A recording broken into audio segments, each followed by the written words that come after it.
For months, there has been talk of a slowdown. The core sector data did not look good in India. The government began to act then. First, it announced a corporate tax cut. It was to improve the financial health of companies and boost the manufacturing sector. And yesterday, the government gave a booster shot to India's real estate sector. So what's the plan? The government will create an investment fund of 25,000 crore rupees. This money will be used to complete stalled housing projects.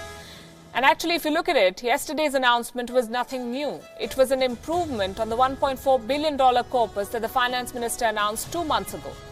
So what will this announcement do? What's the potential impact? How many stalled projects will be revived? At the outset, it's hard to ascertain the full impact. And this is not a verdict. This is just an analysis with data on the existing scenario. First things first, this 25,000 crore fund will immediately trigger the demand for labour, steel and cement. In other words, the entire construction sector, which has been heavily affected by the ongoing economic slowdown. It will also spark demand in related sectors like transportation. So this is a welcome move. But is it enough? Much needed decision, but not ambitious enough. That's the initial response from the real estate sector. What are the experts saying?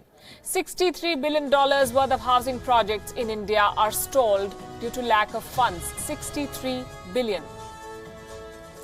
The government's infusion of 25,000 crore rupees or $3.5 billion is not nearly enough. It will revive only 6% of all stalled constructions.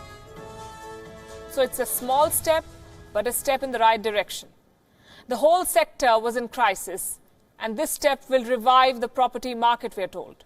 Projects which have been classified as bad loans will also be given funds. Remember, banks were not funding these projects because they feared defaults. Now that should change. And not just the real estate developers, even non-banking financial firms gained in today's trade. But this announcement alone will not be enough to rescue these shadow banks. The government's announcement is good news for lenders, but liquidity shortage in the sector is still huge.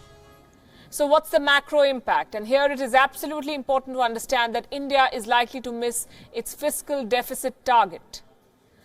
The government has chosen LIC to come to its rescue once again, and that's important to note. In the last few years, the Life Insurance Corporation of India, or LIC, was used in the IDBI Bank bailout.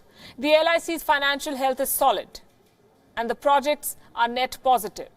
But the projects include bad loans as well.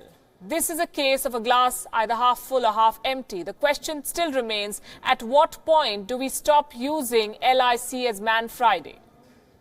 That said, this measure is welcome. It will revive economic activity, at least in select pockets, and that could be the lubricant to stoke demand in this distressed sector.